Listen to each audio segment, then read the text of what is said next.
Good evening, welcome everyone to the launch of Faultlines. For the last 20 years, Caroline Maldonado has divided her time between the UK and a village in rural Italy. And that dual residence is reflected in some ways in the book, as we'll hear later. A translator as well as a poet, she has published both translations and her own poetry, including her pamphlet What They Say in Avenale, which Indigo Dreams published in 2014, and 4 books translated from Italian, published by Smokestack between 2013 and this year. Isabella, one of those 4 books, contains her own poems together with translations of poetry by the Renaissance poet Isabella Mora. The book was commended in the University of Warwick's competition, Women in Translation, in 2019. Julie Hogg commented on Isabella in London Grip. I applaud Maldonado for her gracious sharing, shrewd observation, and linguistic skills. This poet has attentively taken Mora's work, loyally giving the voiceless a vociferous writing life, while in solidarity wrapping her own voice around it. So commenting on What They Say in Avenale, Sasha Dugdale wrote, beautiful evocative poems with a lightness to them and a careful precision. Nothing seems excess. All the words feel weighted, placed, a consummate performance altogether. We're very pleased that Caroline brought Faultlines, her first full collection of her own poems, to be published by us. I'll hand over to her now, and you'll hear why we love the book so much. Caroline. Thank you, Janice. I keep thinking I should move closer to the computer to make my voice heard, so I forget that I've actually got a microphone here. Yes. I've only just started to You're very clear, don't worry, I'll mute myself.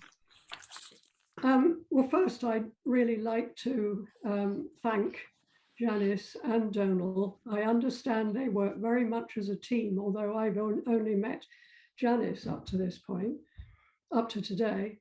But it's been wonderful to work with them. They've been immensely supportive and helpful and good-humoured throughout, and I really value that. So I want to start by thanking them very much, and obviously for publishing the book as well. I'd also like to thank the people who contributed in some way to helping me to achieve the book, and that's partly in terms of encouragement and support, but it also is on the advice that they've given on various poems and on the collection as a whole. 2 of them are here reading with me, Mandy Pannett and Ruth Valentine. Another is Owen Gallagher. And Aviva Dorch, I'm not sure if she's arrived yet, but she should be coming this evening and has also been very helpful from the beginning. Kathy Pimlott, who is there, is also part of, I suppose, what we would call the Mimi group, a workshop led by Mimi Calvati that we've been attending for years. And she was always immensely helpful in creating this book. She's on holiday now, and I'm sure she deserves a holiday, so she isn't able to be with us. But I am very grateful to her, not only for this book, but sort of helping me to get going and being able to write poetry, I suppose. So I'll get started. Well, I want to thank everyone, all of you, for coming. I mean, that's pretty basic, otherwise we wouldn't be having an event at all. So I'm going to start, well, I should probably start where Janice started, which is to say that I have spent quite a number of years in Italy. I bought an old house when I was working, when I was employed. Now it is around about 20 years ago. And Italy is a place, as you'll see, that I love very much and has always stimulated my writing. I was also there with my partner, Ralston, in 2016, when the whole of central Italy was hit by an earthquake, and it wiped practically off the map some small villages and was immensely destructive to others. And so I started to write about fault lines. But fault lines, of course, are also metaphorical. And once you start looking at them, you find them everywhere. And there were the actual political fault lines, both in Italy and here. I mean, during all those years, you know, Brexit happened. There was certainly a crisis of immigration in Southern Europe and Italy in particular, of boat people coming in to Lampedusa. I think I saw a figure of 18,000 over the years. So it's really not comparable to the Channel. So all of these began to feed into what I was writing about. I'll start by reading from that section, from that sequence, which is called Faultlines. I should say I did not write about war, but if you take one look at the front cover, which is behind Janice at the moment, of the book, so I'll hold it up here as well. If you look at this house, and then you look at your television, there are associations. The only problem is that the war is man-made or human-made, more to the point. So I think you will find that there are those parallels. Well, that fault lines is deeper than just the physical sense, if you like. But what I'm going to read first are poems to do with what was actually happening and how I experienced it. The breach. At 3:36, the earth heaves us on its back and strikes our bedhead against the stone wall like a gong. We leave our doors open when we run. Arquata del Tronto, Amatrice, accumuli are dragged down. A campanile slants over rubble, its clock hand stuck at 3:38, by which time a child's gone, 1 foot shoeless. A son on leave from his good job in Rome, aunts, cousins gone, hilltop towns a war zone. Elisabetta leaps from a second floor balcony. Her father catches her in his arms and can't let go. A grey-robed, blood-streaked nun calls un angelo when a dusty, wingless lad pulls her free.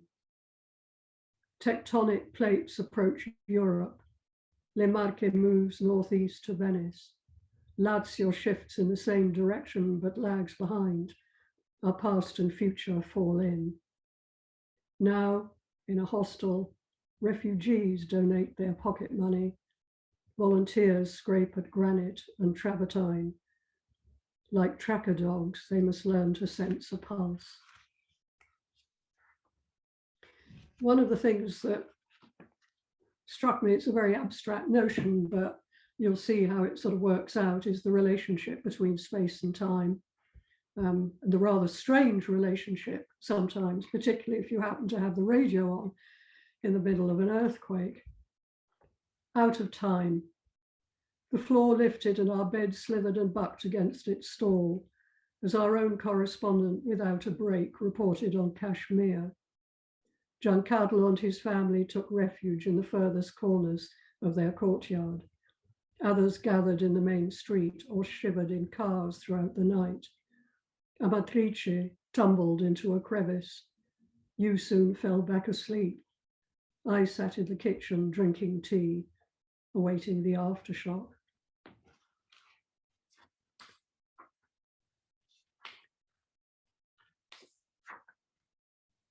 And another one related to time, because one of the very painful things is when you visit these old Renaissance towns, and sometimes back to medieval, incredibly beautiful, incredibly well kept. And you visit them after the earthquake and they're destroyed, like Wiesel. and they will be rebuilt. Obviously, people have died as well, but I'm not writing specifically about those people. I'm writing more about these buildings and why we would grieve over lost buildings. And it's because they were built by people and held people. So that's what this poem looks at a bit. When time is lost. Once this town was hung with ensigns and gonfalons. Courtiers paraded their horses caparisoned round the piazza, and backstreet bargains were struck for a purse of florins. Last week, card-plague elders strung out their time under the loggia. A woman in the market eased down her basket with potatoes, carrots, and celery for the minestrone to hail a friend just passing by. You can look into her living room now, its sofa white with dust, the midday sun clambering through broken glass to cast patterns on the floor and flash indecipherable codes on the mirror, and into her kitchen, long table bare, copper pots in rows along a wall, a calendar no longer legible, sideboard with spoons sunk in a bowl of rubble, and on the stove, a coffee pot. Today, brick and stone are smashed back into earth. Houses are propped against sheared hills like abandoned theatre sets, with half rooms, quarter rooms, hanging. And the last one of this section, before we pass on to somebody else, is about Viso, this town. And this is a photograph that I took when we visited it a year after the earthquake, when it still had Zona Rossa written on it. You couldn't get into the town. The first stanza is written in the voice of the town. Viso. Viso, never forget my name. Voices breathe through my crevices, scrambled with fennel and mallow. My stonecutters chiseled the serpents that curve skin to skin over this broken doorway. Woodcarvers polished to a sheen the Redeemer Christ, bringing both humble and arrogant to their knees in hard times. I cultivated thinkers, schooled them in logic and philosophy, apprenticed artists to embody their dreams in chapels and palaces. My castellated walls shielded soldiers and shopkeepers. I gave birth to a pope. A town without people. Now the schools have fallen. Where will the children learn? Church roofs have imploded, their frescoes exposed to rain. Where will the people pray? The walls of their homes fallen in, kitchens smashed to rubble. Where can they house their memories? 1 year on, and nothing's been done. Domenico the shepherd, still in his caravan, every few months moving his flock between high pastures and low valleys. Pierino and Rosa, now in their 80s, live in a shed. They're prepared to wait, are used to a simple life. But last winter's snow and frost and this summer's African heat have been hard to take. 1 year on, but this has changed. On the outskirts, close to a clear lake fed by the icy, fast-flowing Nera, tents are set up, cubicles for temporary toilets, pine huts, a bar selling cappuccinos, fresh pastry. At lunch for €6, they offer lasagne, pizza in the evenings. No festival, but there will be music and dancing tonight. In here, you can buy cuts of wild boar hams, salamis, and sheep's cheese. You'll find maps, postcards recalling Piazza Martiri Visani, the great collegiate church, Palazzo dei Priori. Monte Vettore, Devil's Peak, Monte Sibilla, Hell's Throat. See them rise over the clouds, violet, insubstantial, innocent. While on a rock above the forest, the chamois goat, the year before last nearly extinct, holds her balance, then descends, guiding her young. I should say that I was trying to find out before I read this, I should know by now, whether chamois goat is actually how you pronounce chamois. It may be chamois or something. I really don't know. Anyway, I'll hand back to Janice. Thanks. Thank you very much, Caroline. That was lovely. When we booked this, when we decided to do this launch today, we had no idea how resonant that poem was going to be with what's happening a long way away from us now, for quite different reasons. It's very, very moving. Terrible to see destruction of so much that's been built. However, we're going to go on now, and we have the first of our guests, Patrizia Dongitano. I'm sorry, wrong. Ruth Valentine is going. Valentino. Yeah, I'm sorry, I was into Italian mode. Ruth Valentine, who, this is a quote from Ruth. For 30 years, I've written poems of death and exile, sex and grief. Pinochet, Kosovo, London riots, love. That comes from Sonnet Written with a Pink Pen. Ruth Valentine's latest collection is If You Want Thunder by Smokestack. That was last year. She's also the author of a novel, The Jeweller's Skin, and several works of non-fiction. She campaigns on refugee and migrant issues and lives in Tottenham. So Ruth, can we hear from you now, please? Thank you, Janice.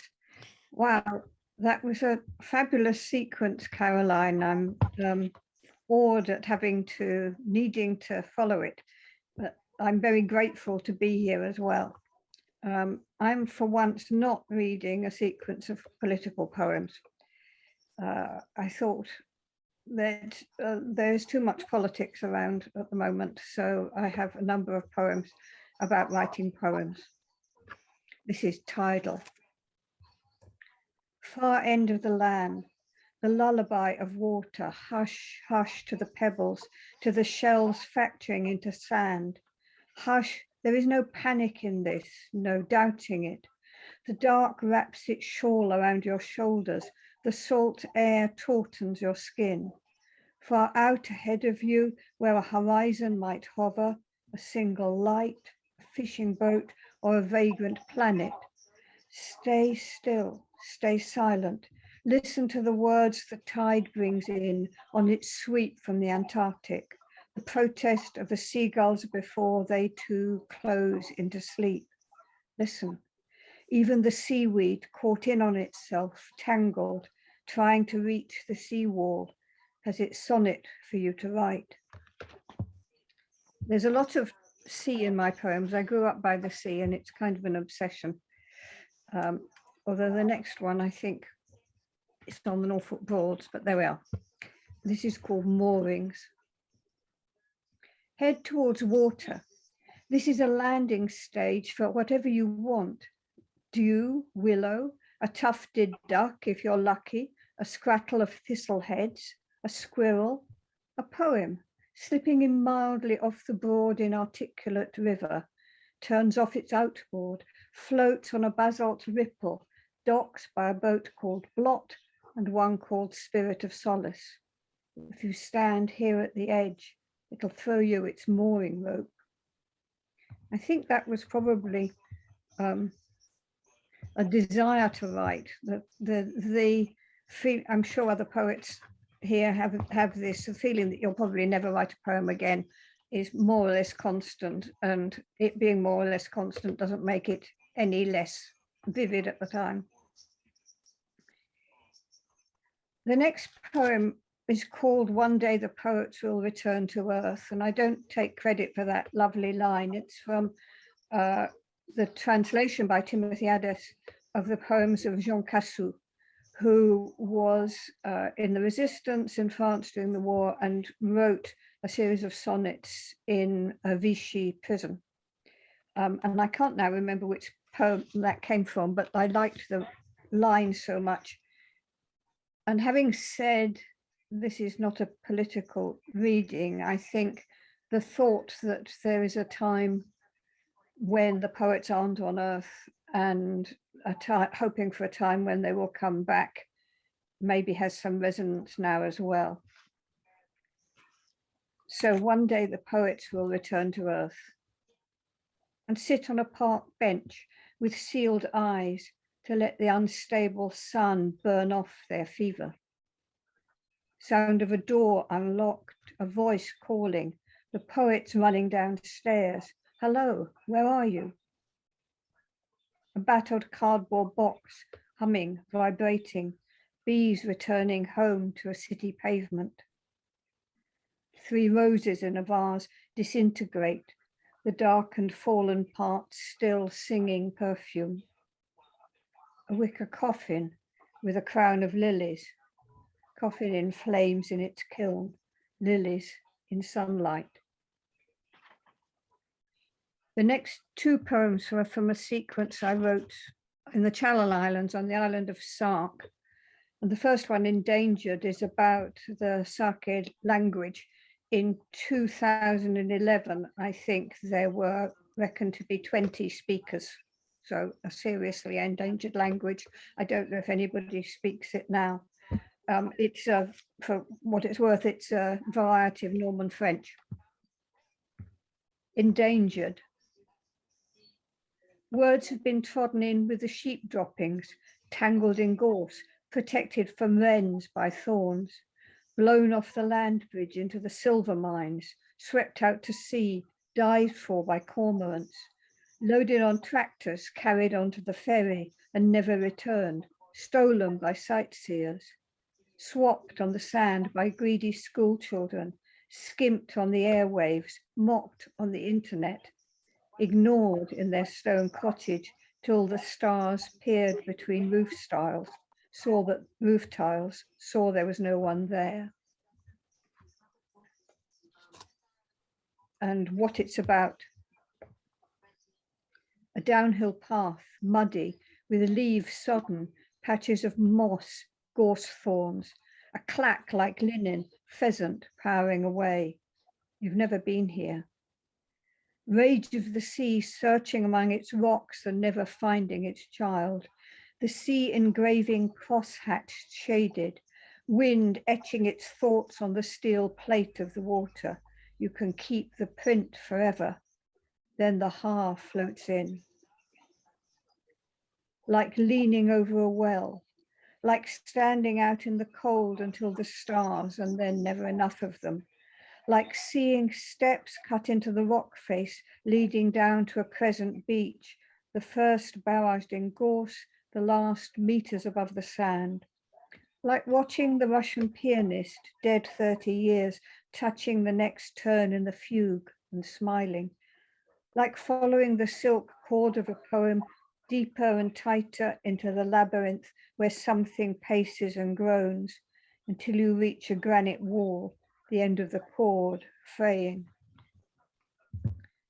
And finally, a poem for and probably about Evan Boland, who was for me the example of a wonderful woman poet writing beautifully about everyday life. For Evan Boland. I've been reading your last book. It's not yet light, but a bird on the lamppost has been singing since I got up before 7, when the air was even darker, not a sky, but an absence of coordinates, a warning. You didn't know that book would be your last. In the poems, apples fall on a wet lawn, a gate opens, a child comes running towards you, as one always did, your daughters and now their children, who are seeing the easing of the morning to indigo, to January, which sets the headstone of last year on the way you died. Suddenly, your hair no longer bright red gold as it was for many years, your voice, its music in this slate blue winter night. Thank you. Thank you very much, Ruth. I loved your poems about Sark. We visited Sark about, it must be 4 years ago, or 5 maybe, We had an author who was doing a little launch there. She came from there, and yeah, amazing place. I think we did meet one person who spoke the language, but I don't know. I think you're right, it's going. Thank you very much. So now we're going to hear again from Caroline. Would you like to unmute, Caroline? Yeah. I'm still going to be reading from, yeah, they were wonderful, Ruth, wonderful poems. I agree with the comment from Sarah down below there. I'm going to continue to read from the Faultlines section. I'm going to go on to another section later on. And these are other Faultlines, and this group of poems, I think all of them in one way or another refer to one of the cracks, which is to do with immigration. Scirocco.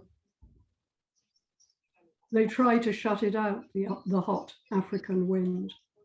All night it raged. It snapped tree trunks, clattered shutters, and lifted deck chairs and umbrellas across the lawn. Now it has burst through the door. Dry leaves, dust, and detritus bounce and skitter across the floor tiles, tossed like small boats across the sea. The musician in Naples.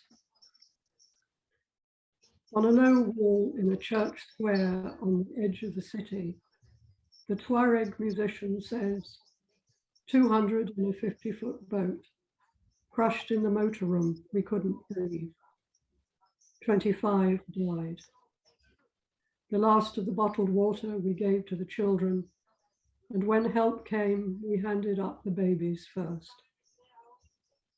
In a hostel near the station, they give us coupons for food. Each morning we stand guard by a sheet on the pavement and peddle our wares. A jacket, old trainers, a phone. I used to walk for hours in the desert. I was blessed with solitude. The land and I were one.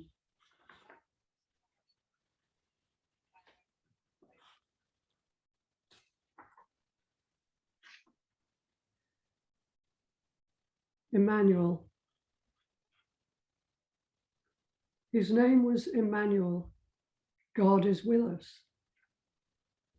When Boko Haram trashed their home and hacked their child to pieces, he and Chinyere packed up their pain with their possessions and put one hope before the other to Libya, across the sea to Lampedusa, to Fermo, where a Catholic mission took them in.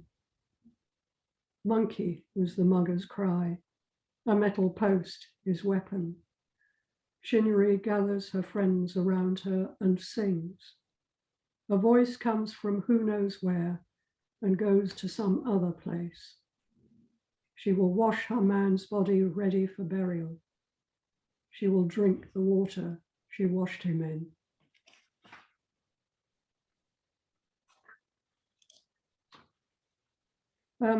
This is along the same lines, but in a rather different style, two linked sonnets called Libicum Mare.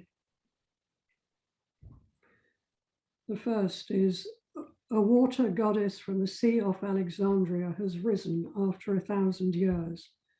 The lips on her pink granite head curved with a hint of a smile, as if she predicted her benign future, and hoisted to her full 5-meter height in this museum, she exhibits all the majesty of the deity she once was in her ancient city, before it sank in its archipelago of silt. But when the diver found her, touched a thigh, an arm, a cheek, while fish streamed in a shoal round marble columns that still reached for skies, when he scraped the sediment off, helped roll her round to face our world with open eyes, did she shrink back, witness to the future toll?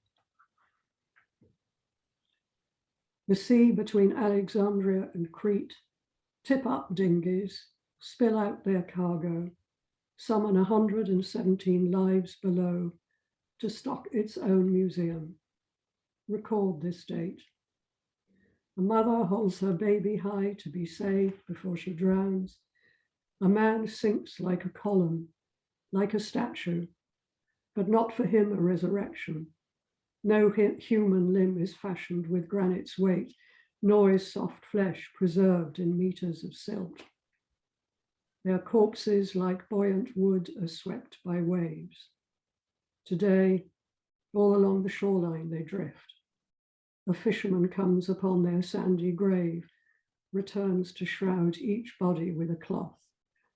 As more emerge, not one of them with breath. Excuse me.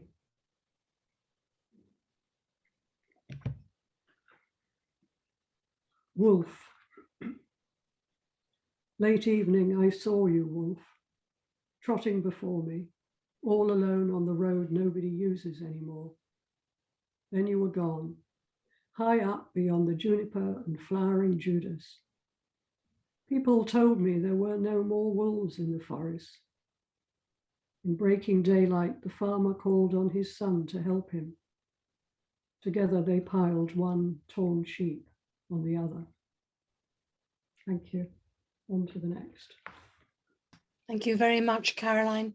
That story of the drowning is so dreadful. Thank you.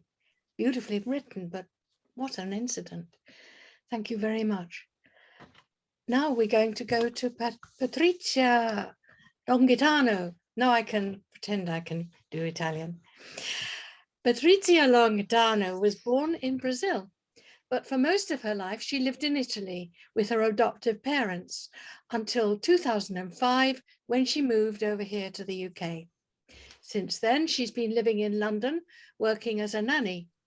Some of her poems have appeared in Painted Spoken, Harana Poetry Magazine, Un Nuevo Sol anthology, the Rialto magazine, the South Bank Poetry magazine, and the album We Will Keep On. Her poetry videos and the article, I Am a Masochist Ex-Phonic Poet, are available on the Poetry Translation Centre. Patrizia was longlisted for the Jerwood Compton Fellowship in 2021. So we're really looking forward to hearing your work, Patrizia. Would you like to unmute and start? Hello, everybody. Thank you very much, Caroline and Janice, for the invite. I'm really happy to be here to celebrate Faultlines. I think it's a really amazing achievement, Caroline. And I think it really shows the love that you have for Italy and poetry. And I'm so glad that you read The Musician in Naples, because it is one of my favorite poems from the collection. So I'm going to start with a poem about London. Actually, all my poems are basically about London or my childhood. I'm going to read from Painted Spoken, that it was edited by Richard Price. I'm going to start with Ode for the City of London. Bring me high rents, tiny flats, moldy walls, basements with only 2 windows. Bring me the mirage of a cemented patio, and here, a living room. And I will show you the meaning of gratitude and devotion. Let's have scones with strawberry jam and Roda's clotted cream at the V&A, while the Italian pianist plays Piaf tunes. Let's wet our feet while crossing the shallow pool, our minds still on the jewelry behind the glass. Bring me to Highgate Cemetery and let's try to find Karl Marx's tomb. Bring me Marche bands playing the pavilion in St. James Park on a dewed Sunday morning. Bring me vegan brunches at the Palm Vaults while I tell to myself, I'm not a hipster. Let me buy your French DVD from FOP. Let's walk to the British Museum and cross those streets where once the Stephen sisters walked too. Let's go for a black and white movie at the BFI and have a gin and tonic at the bar. Bring me to the pier when it's dark and windy. Let's be silent. Let's listen to the voices of the women who build the bridges, the streets, and the buildings of our city. Bring me in front of the globe when all the lights are off. Let's be silent. Let's listen to the voices of Borica and her daughters while they were killing your ancestors or mine and burning everything to ashes. Let me close my eyes. Let me breathe deeply. Let me turn towards Sadok, towards home, where if I can only find some change for the milk, I can make you an Italian hot chocolate before bed.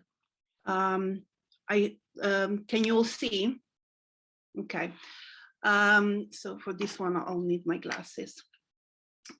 So this is a collage that I made, and it's going to be a series of collages around London. So it's going to be some kind of map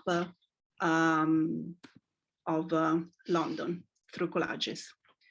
And this is about the area where I've been living for more than 10 years. London SE17.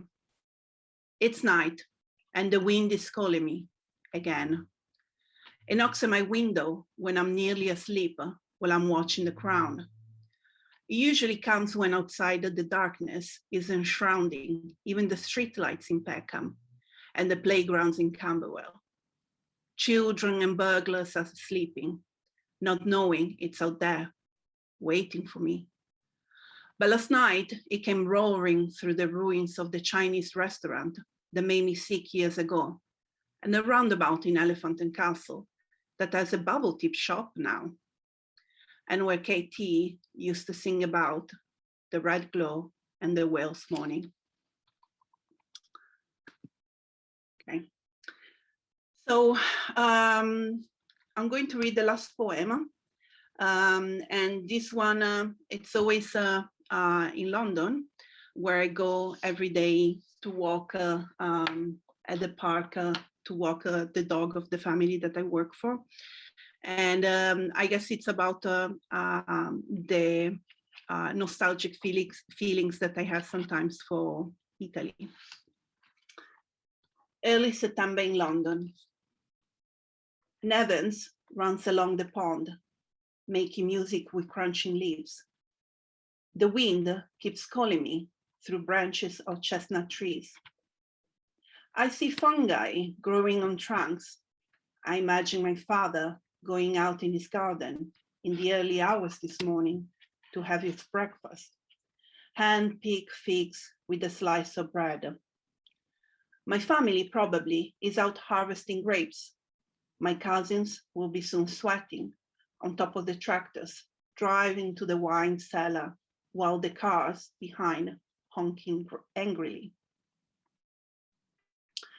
I try to remember the smell of the logs full of resin piled up on the back of my house in Italy, but the dog suddenly barks to the ducks who fly away without turning back.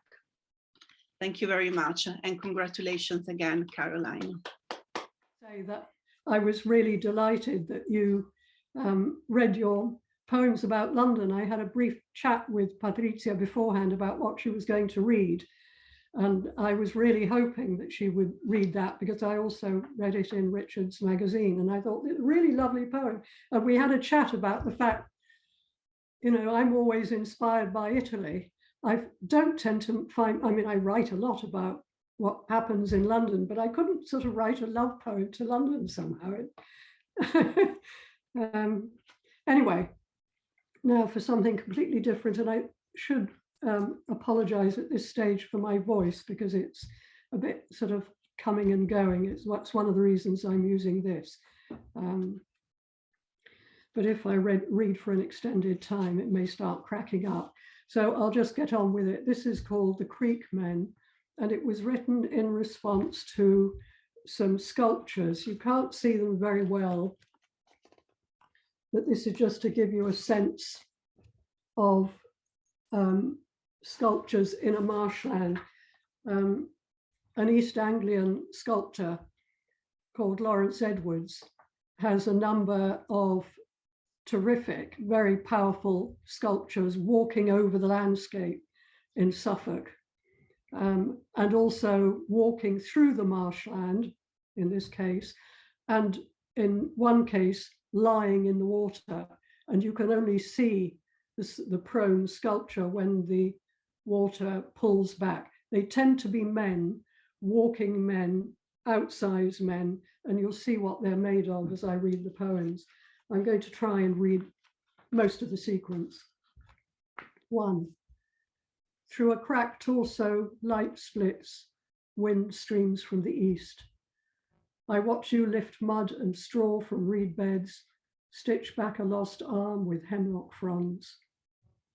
Toads hide under your giant's feet, insects spatter on its damp neck. See the gap in the crux of knee and elbow, how the armature reaches out through clay hand to sky. The next two are in response to this prone figure. You have to, I think I went at something like 7 in the morning to make sure that I saw it.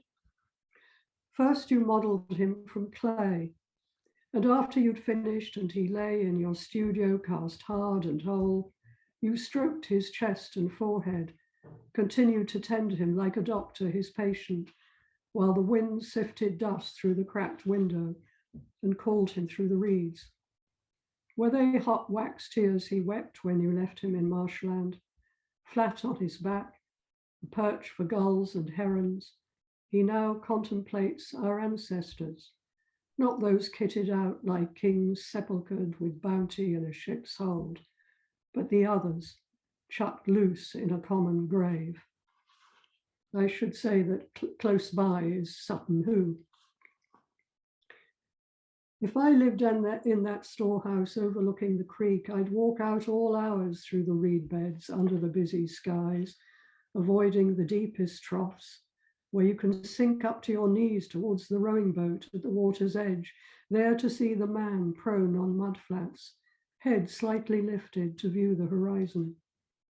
Later, the sea, directed by the moon, will reach over the bronze figure, lap by lap.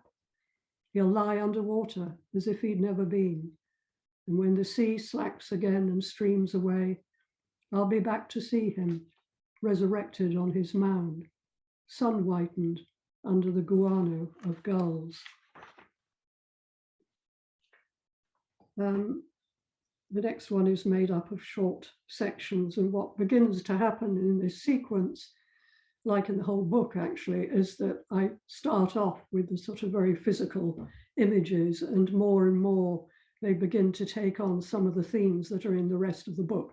So the whole question of migration, nationalism, war, all of those things come in, not directly, but through the sculptures.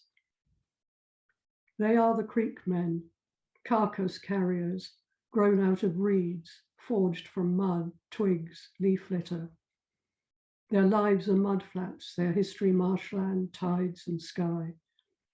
From daybreak to sunset, they journey, erect on their raft till they reach their end. All day they carry our remains and wear our faces.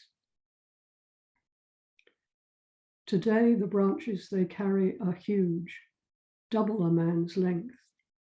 You can see it in their eyes. Other days they carry nothing. Still, their shoulders weigh heavy. The mud flats at dawn, molded like lava, carry the imprints of feeding birds. But sucking the rising tide are larger holes. Who has passed before me? Sometimes behind the men, often leading them, you will see her shadow, the memory bearer. Out of an assembly of bones, her breasts sway like dry leaves. Listen to the wind blow through them. At low tide, you can follow her footprints only so far. This is the next one. That man's borders are menaced. He can feel it in the wire and sticks that are his bones. He will defend what's his with all he's got, with every thistle, every clod. The horizon split by mist streams towards him, and he's posed to meet the marauders head on. But he himself is beyond the pale. He's of the marshlands. With that mashed up face, you can tell he's not one of us. The bandages binding his calves flap round his ankles. He strides on, white with dust, has places to go, far from the marshlands. He hitches a ride, sits up beside the driver, and from there he sees the motorway split in two, its lanes vanishing out of time. The man won't look back. Heading for the city, he has work to do. He'll be dropped off in a place he may have known once and dreamed of returning to, now a dry land of crowded crossroads where silence is gone and neon lights are too strong for his deep, scored eyes. In the dim corner of a railway station, you'll come across him, a heap, his crooked branch arm stretched out. There's something a bit more positive in the next one, still the same sequence. It's all a bit grim, isn't it? Holding tight to his own morality, sensing that the gluttony of corpses in forests beyond the barrows must stop, he seeks a new order to follow. Peering into the intricacies of roots, their creases and folds, their under-earth architecture, he ponders their complexities, but mud silts his understanding. One day he'll crumble and collapse without warning into an unseemly heap, while from the kiln will step his twin, fired into bronze, sleek and shining. And then the last short bit. I should say that there is, because they're so gigantic, these figures, there is something quite godlike about them. And if these gods walk out on us one day with their league-long strides, leaving this land of herons and silky oyster catchers, of wetness and wings, to join a wider world, if they come across our wayfarers on the road, will they carry the orphans on their backs? Look at their faces, battered and smeared, and for that, human. Let them walk on. To hear such excellent poems and to have evoked those fantastic sculptures. I love Anthony Gormley. I love figurative sculpture in environment is just lovely, beautiful stuff. So we're going to move on then to Mandy Pannett.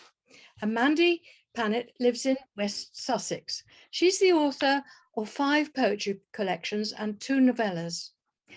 Her most recent publication was the pamphlet, The Daedalus Files. She works freelance as a writing tutor and facilitates creative writing workshops online and face-to-face. She also enjoys judging competitions and writing reviews of poetry collections. So Mandy, would you like to unmute, please? And we'll hear from you. Thank you. Thank you. Thank you, Janice. Yeah, I think I'm unmuted, aren't I? Yeah. I'm really pleased to be here and to add my praises to everyone else's for Caroline's wonderful work. I've known Caroline's writing for many years and love all of it. Her Avenali poems and The Tragic Story of Elabella and Caroline's translations. And I think this latest, Faultlines, is a superb collection. And I'm so moved by the readings of the Greek men. I love that section, absolutely beautiful. So thank you for inviting me. I'll just, this is a poem, I'm just going to read 3 rather different poems on different themes. This is about the asteroid that hit the Earth thousands of years ago and contributed to the extinction of the dinosaurs and other creatures, called Lilies and Fish. An impact winter after the crash, a world of blackout and wild waves. Scalded rocks cooled to glass and crystals were gashed into lattices of quartz as lilies, halted in their flowering in icy cold lakes, froze in Cretaceous dark. Brittle thin spines of sturgeon tell of that daybreak, that moment on the cusp of summer or spring. I was not there. Nothing human witnessed the asteroid suffered that fearful weather. There are clues, grains of pollen, tektites, flecks in amber, fossils like star trinkets, and somehow a creature with feathers, leather dark, toothless but beaked, survived. This one I wrote last Christmas, having a bit of fun. I was sort of playing around. Many years ago, I heard some children singing the carol, We Three Kings of Orient Are. And they'd obviously misheard it, and they were singing We Three Kings of Orient Are. And I've sort of recreated the kingdom of Orient Are and one of its kings in my imagination. The kings of Orient Are. On they stumble thickly through the shingle, while at sea 3 colour-washed galleons cling like limpets to the horizon line. One man, downcast, shakes with ague. Another, quivering in mist, kicks witlessly at crab shells under his feet. But I am the king of Orient Are, cries the third, sunset bold and striding. His footfall is firm on the ground. A dark and gummy place, that Orient Are, fittest for the sticky-fingered, sticky-souled. A realm where fallen angels go to stuff their cheeks on semi-truth and lies. Here punctuation sneaks away as slug-like commas vomit up the shoot and leaf, and semicolons, exiled to a waste of grit, are soon extinct. Oh, Holy Mary, cries the sage, we are sinners now and at the hour. The bones of sloths, congealed in tar, arise from chilliest permafrost, unlit by any stars. But on he brightly strides, as one who sees his destiny ahead. A blackbird left over from that first morning, with singing to open the sky. Lane and highway, boulevard and cul-de-sac, this is his to take or hold, or like St. Martin and the beggar man, his cloak cut in two. Treasures lie ahead of him, no moth nor rust as yet corrupt. Hey nonny, hey no, he trills as all across the land, the gentlefolk of white and shiny cities are rapturous for him. He is prologue, he is solstice, their long and never-ending summer day. But who will hear a prologue and not expect an afterword, a coda, sequence, a summation, a white swan's last lament? You, Shakespearean elements, do you now give voice? Does nature wait its cue to toss both time and cosmos out of joint and let the inner man burst out to curdle seas and scour the light? King of Orient Are, who are you? One who'd feed the homeless man, or one who'd shred a banknote in his face? Your syllables could be maggots or be pearls. And I just finished with this one, which is about the beautiful area near me. It's called Wiganholt, named after Saxon or someone called Wicca. Holt meaning wood. Winter spring backlit, a white and April snow, puddles and mud. The wild brook sodden with willow trees, pools of birds. Wiggenholt, Whitker's own wood, moss, lichen, mushroom, leaf. There's a tang of bronze in these wet grasslands and moody echoes of Roman farmers. Moles, those bug and worm scoffers, tunnelers since the Eocene, have been digging here, and beetles, biters, once laid careful eggs in the bark of trees, leaving behind long, thin galleries of traceries, secret, indecipherable. The blackthorn, pale and wind-washed, is snowing its DNA in every ditch and hedge. Birds in spirals rise, seersucker the sky. My own wing buds twitch. Thank you, and congratulations again, Caroline. Thank you very much, Mandy. That was lovely. Your Oriental was amazing. I'll tell you what, the extinct semicolons caught my attention particularly for some reason, and the slug-like commas. Anyway, thank you very, very much for coming, and thank you for the poems. Now we're going to hear just a short set again from Faultlines from Caroline. Thank you, and thank you, Mandy. Mandy is always such a very inventive poet with words. I mean, I also love the punctuation there. It was wonderful. I've seen these poems before, but they're still wonderful. Thank you, Mandy. I'm just going to read very briefly because I can see what's happening with the time. The last section of the book is a short section called Interiors. It's probably the closest to autobiographical in the book, but not all of them are autobiographical either. So 3 short poems. Interiors. The birds are filled with trees. Listen to the drip of sap and swish of branches in their soft throats. Sky enters earth via a lake's portal. Fish replete with rivers ripple together. After a great disgorging, hills and valleys swap places. Cradled inside a child's cry, a mother's rage. Our homes are stacked inside us, brick on brick.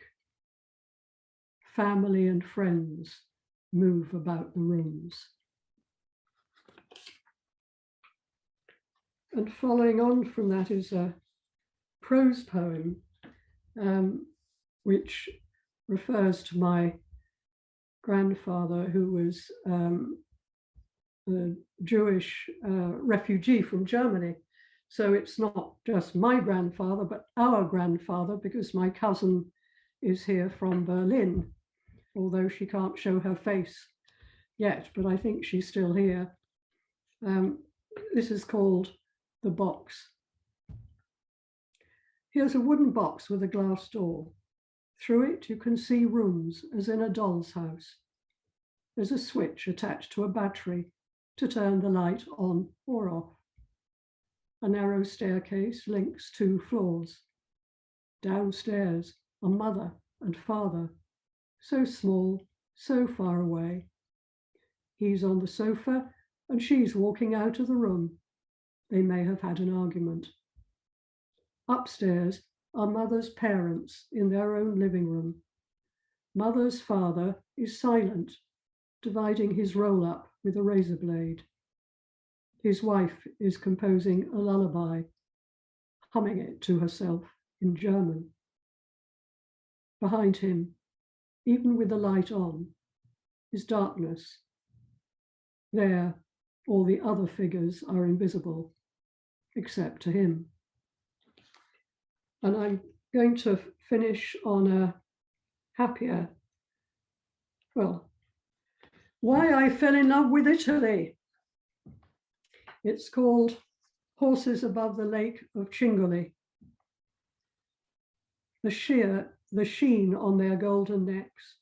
They come flying to greet me, 20 or more. Black forests above, and below the valley where clouds lap green water like wolves.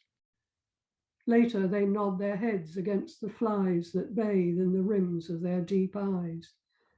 2 or 3 stand side by side, lean their haunches into one another. One bends her back leg. She points a hoof and shifts her weight. One always stands alone. Their noses are soft as doves. Their lips pass like shadows across my palm. Light burns into the trees. The sky darkens, and balanced on their points, the stars are riding bareback. It's not the only reason I love Italy, but it gives a sense of it. Thank you.